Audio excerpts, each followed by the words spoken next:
Cet aspirateur robot pour le prix, il vaut peut-être le détour. Tu vas peut-être aimer ça. Je parle pas du nom, hein. Je parle de l'aspi.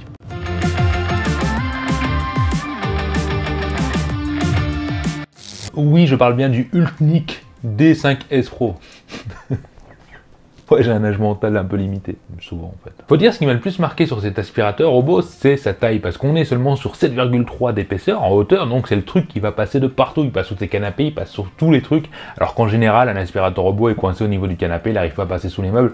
Là, il y a plus de problème, et ça, c'était impressionnant, c'est pour ça qu'il m'a intéressé. Et surtout qu'on est sur un design et une qualité de fabrication pour le tarif qui est plutôt correct, c'est plutôt même impressionnant. Généralement, les aspirateurs robots à ce prix-là n'ont pas toutes ces fonctionnalités, parce que là, on a quand même un aspirateur qui détecte le vide, donc il n'est pas censé tomber dans les escaliers. Comme je te l'ai dit, qui est plutôt compact, on a quand même une base de recharge automatique. Et l'avantage aussi, c'est que dans la boîte, tu vas retrouver 4 brosses latérales, donc ça te permet de tenir un petit moment. Tu as 2 bacs qui recyclent la poussière, tu as le bac complet pour la poussière qui fait 500 ml, donc je peux te dire c'est quand même pas mal. Et on a un bac qui permet de mettre de l'eau et la poussière, mais bien sûr qui va réduire la quantité de poussière. Donc oui, cet aspirateur robot fait aussi de lavage. C'est vrai que j'insiste pas mal sur le prix parce qu'on est sur un aspirateur robot à 219 € sur Amazon. Je te mettrai les liens en description si tu vas les voir, surtout que j'aurai sûrement négocié des prix et il y aura aussi un code promo. Du moins, j'espère, normalement, va voir. Je le teste quand même depuis 2 semaines et on va commencer direct par les mouvements, par le repérage. Faut dire qu'il va de partout, c'est un vrai Rambo. Tu peux avoir une chaussette, ce que tu veux devant, il va pousser. Ça c'est clair et net, c'est peut-être un défaut parce qu'il n'a pas de laser au-dessus, mais à ce tarif-là, c'est quand même normal, sinon il y aurait quelque chose qui va pas. Donc il va pas forcément détecter les obstacles, en tout cas les légers, il faut qu'il vienne taper dessus pour se rendre compte qu'il y a un obstacle, mais quand c'est une chaussette, un livre ou un jouet, bon, il va passer dessus, il va le pousser, etc. Donc c'est vrai que ça peut être un défaut que j'ai trouvé quand même dans le déplacement, hein, c'est qu'il va pas détecter tout ce qui est fil, chaussette, il va passer dessus, si t'as pas de chance, ça va venir se coincer à l'aspiration, et donc l'aspirateur va se bloquer, et il va t'avertir en faisant bip bip pour te dire débloque-moi parce que je suis coincé. Et ça peut être chiant quand t'es pas chez toi, tu vas pas revenir débloquer ton aspirateur d'urgence. Non, beaucoup font ça. Là, c'est pas un peu la maladie de l'aspirateur robot, quoi. Faut préparer ta maison avant de partir. Bon, on a l'avantage aussi, c'est qu'il passe partout, hein. Tu peux avoir les bas de porte, je sais plus comment on appelle ça. D'ailleurs, si tu sais, j'ai oublié le nom, là, entre les portes, le truc en métal. Là, il va passer tranquillement, que ça fasse 1,5 cm d'épaisseur, c'est prévu pour passer à l'aise. C'est un petit 4x4, ça ira plutôt bien.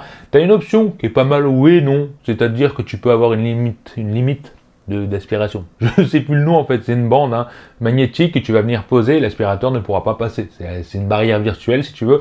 Le défaut entre guillemets, c'est qu'elle fait genre 1 mètre, 1,20 m. Ça peut être bien, mais c'est pas vraiment utile à mon avis.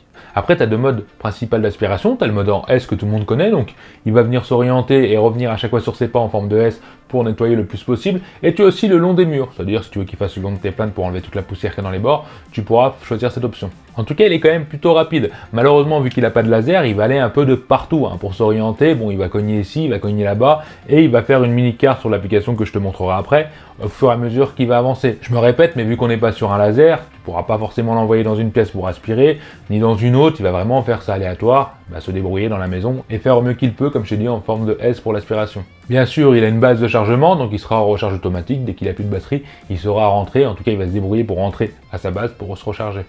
Alors l'application Ultnik, c'est vrai que je l'ai trouvée plutôt pas mal.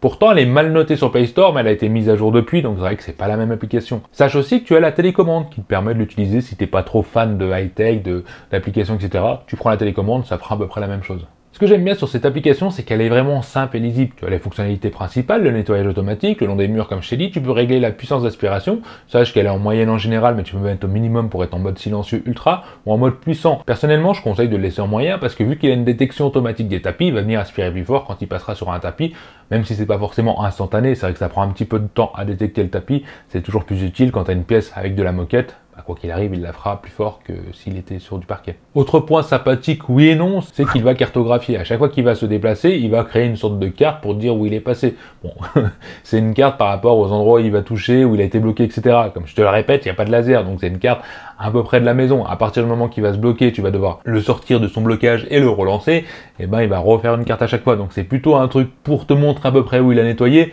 mais c'est plus un gadget qu'autre chose. Tu auras bien sûr la possibilité de voir l'historique des nettoyages, tout simplement. Et bien sûr aussi pour les lavages, tu pourras choisir la quantité d'eau, si tu veux un petit peu, moyen ou beaucoup, pour avoir un meilleur lavage, ou tu m'as compris. Chose importante, sache qu'il est aussi compatible Alexa et Google Home. Maintenant passons au vif du sujet, au concret, l'aspiration, parce que oui, tout ce que je te dis depuis tout à l'heure, s'il aspire mal, ça sert absolument à rien. Sache qu'en puissance d'aspiration, on est sur de 2500 pascal, donc ça reste correct pour ce tarif. Et pourtant, je trouve qu'il vient quand même bien aspirer. Bon, c'est sûr, on n'est pas sur un Dyson à 600 €, mais on est sur un aspirateur qui aspire plutôt bien, peu importe ce qu'il va aspirer, que ce soit la terre, le riz, les biscuits, etc.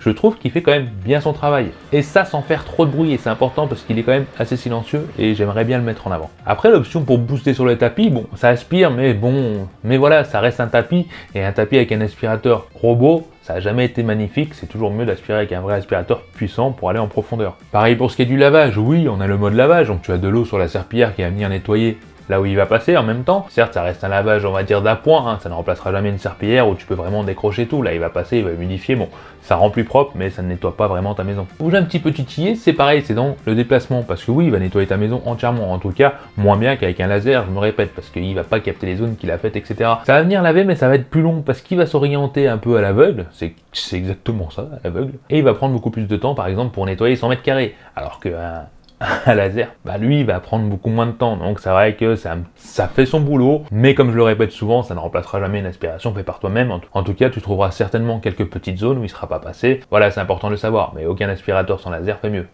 Alors c'est annoncé une autonomie de malade, je crois que c'est annoncé 1h50, non on n'est pas là, on est plutôt vers les 1h20, voire 1h10, tout dépend de la puissance d'aspiration, si t'as beaucoup de moquettes, etc. Mais je trouve quand même ça plutôt pas mal, parce qu'1h10, t'as le temps de faire tes 100 mètres carrés, bon, si t'as 200 mètres carrés, bah tu y retourneras charger. En tout cas, je trouve l'autonomie bonne, pour le tarif, c'est correct. Sachant qu'au niveau des bacs, le principal qui fait 500 millilitres et qui fait pas serpillière, tu pourras, on va dire, passer 2 fois sans le vider sur une surface de 100 mètres carrés. Par contre, avec le bac qui a la serpillière intégrée et donc l'eau qui fait 2 fois moins, bah là ça sera un seul lavage et il faudra vider le bac à chaque fois.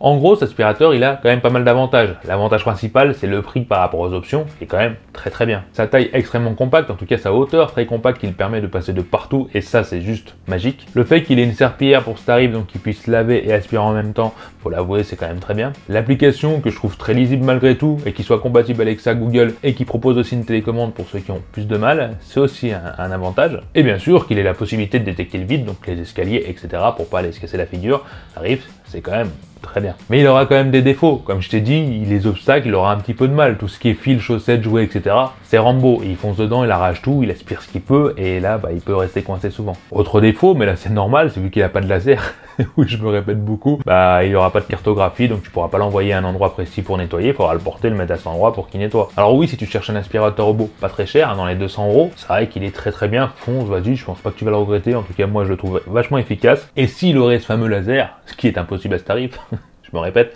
il aurait été parfait. N'hésite pas à mettre aussi ce pouce bleu, c'est important. Et puis, je vous dis à la prochaine, mes petits tiens. Allez, bye. Allez, à vous, t'as aimé la vidéo. Lâche-moi un petit commentaire en dessous pour me dire ce que t'en penses. Abonne-toi, sinon tu seras marabouté par les yeux de tout Kiwanchien toute ta vie. Viens vite me rejoindre sur les réseaux sociaux et mate ma dernière vidéo juste ici.